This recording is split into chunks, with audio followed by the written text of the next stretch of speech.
আপনি মনে করেন অর্থ কোথায় থাকে? ফাঁকের মধ্যেই থাকে। সেদিন আমি রসিকতা করে বলেছি বাংলাদেশের ইন্ডিপেন্ডেন্স হয়েছে নাকি বাংলাদেশ ইজ ইন্ডিপেন্ডেন্স? ভাগ করেন। ইন্ডিপেন্ডেন্স, তাই না? Independence, right. এখানে ভাগ করেন। Bangladesh is in dependence on the USA. আপনি ভাগ করে দিলে অর্থটা অন্যরকম হয়ে যায়। কাজে আমি জিজ্ঞাসা করি শব্দের অর্থ কোথায় থাকে? অক্ষরের মধ্যে, ইকুয়ালি থাকে ফাঁকের মধ্যেও। ফাঁকগুলি গুরুত্বপূর্ণ বেশি। আপনি কোথায় থামেন, ঢোক গেলেন, তার কোনো অর্থ পরিবর্তন হয়। তো আনিসুজ্জামানরা যে অন্যায়টা করেছেন, অন্যায় মানে এটা তাদের পক্ষে ন্যায়।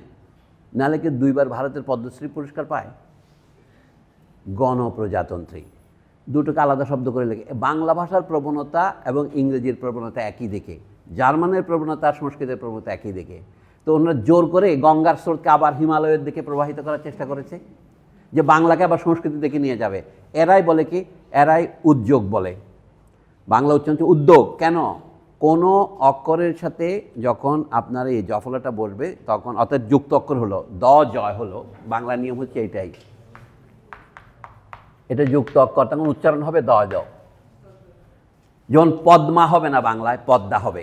তার মানে দয়ের সাথে ম হলে দয় ম একটা যোগ্য লেখা তৈরি হয়। তাহলে যেমন আমরা আত্মীয় বলি না, আত্মীয় বলি। এটা আমাদের বাংলা জিহ্বার দোষ। আমরা পদ্মা বলি, পদ্মা বলি না। আমরা গদীয় বলি না, গদ্য বলি। একইভাবে আমরা এটাকে বলবো জয়কে উদ্যোগ, কিন্তু এরা অর্ধ বাংলা অর্ধ সংস্কৃত বলে উদ্যোগ বলেন। আমরা অতটুকু তো থামছেন না, উদ্যোগ বলেন, আর ভালো লাগবে। তারা পরীক্ষা বলবে না, পরীক্ষা বলবে। এমন লোক আমি দেখেছি এদের মধ্যে। এরা বাংলার মহাদিগ্গজ পণ্ডিত। ওয়াহিদুল হক সাহেব ছিলেন বিখ্যাত পণ্ডিত, সঙ্গীত গুরু। উনি এই সময় তো উদ্যান বলবেন, উদ্যান বলবেন না। আমি ওনার কাছে গাছ শিখতে গেছিলাম সরোয়ার্দী উদ্যানে। দেখ আমাকে এটাই গাছ বলে, এইসব অদ্ভুত ধরনের কথা।